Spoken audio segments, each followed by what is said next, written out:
gudoomiye ku-xigeenka koobaad ee xisbiga mucaaradka ee wadani mudane Axmed Muumin Seed ayaa hoteelka Rays ee magaalada Boorama ayaa waxa uu tababar u soo xidhay saxafiyiinta kala duwan ee ka howlgasha magaalada Boorama ee xarunta gobolka Awdal iyadoo saxafiyiinta tababarkaasi la siinayay ay ahaayeen konton suxufi oo ka kala socday baahinta kala duwan ee ka howlgasha dalkan Jamhuuriyadda Soomaaliland gudoomiyaha ururka saxafiyiinta Soomaaliland Solja Maxamuud Xuuto iyo agaasimaha guud ee ururkaasi Cabdiraxmaan Rabiile oo halkaas ugu horeyntii ka hadlay ayaa waxay sharaxeen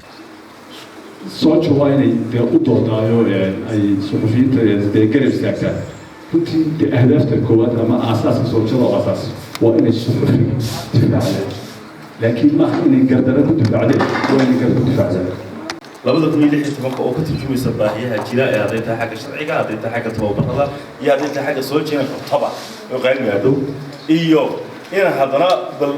wax qabadkii aan dhex wadno labada arrimood baan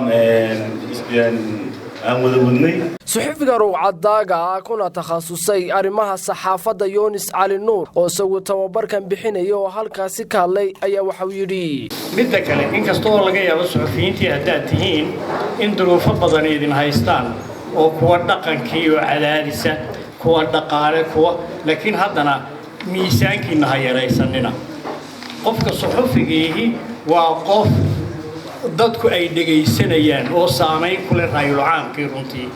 gudoomiye ku-xigeenka koobaad ee xisbiga mucaaradka wadani mudane Axmed Muumin Seed oo halkaas ugu dambeyntii ka hadlay ayaa waxa uu maamulka gobolka iyo maamulka degmada ku canaantay inay ka soo qayb galeen xafladii xidhitaanka tababarkan loo qabanayay warbaahinta kala duwan ee ka howlgasha gobolka Awdal gudoomiye Seed oo arrimahaas yaarma kale ka hadlayana waxdaladoodii ka mid ahaa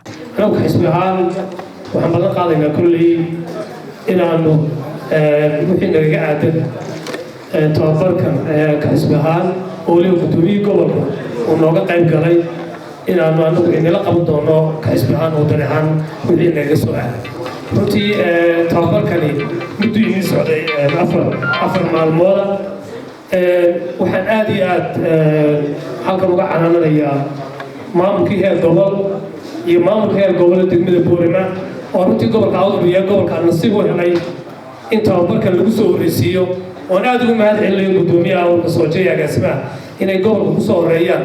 laakiin haddana in maamulkii gobolka Awdal iyo degmadii ay barnaamijka loo hayay 60 xubnood ama 40 xubnood gaariyo oo dhaliyadii muxuu ahaayay waxbarashada saxaafadda oo saxaafaddu ay tahay runtii arrinta kaliya in awoodda la saaro ay tahay qaranka Soomaaliland meel badan gaarsiiyay in heer gobol iyo heer degmo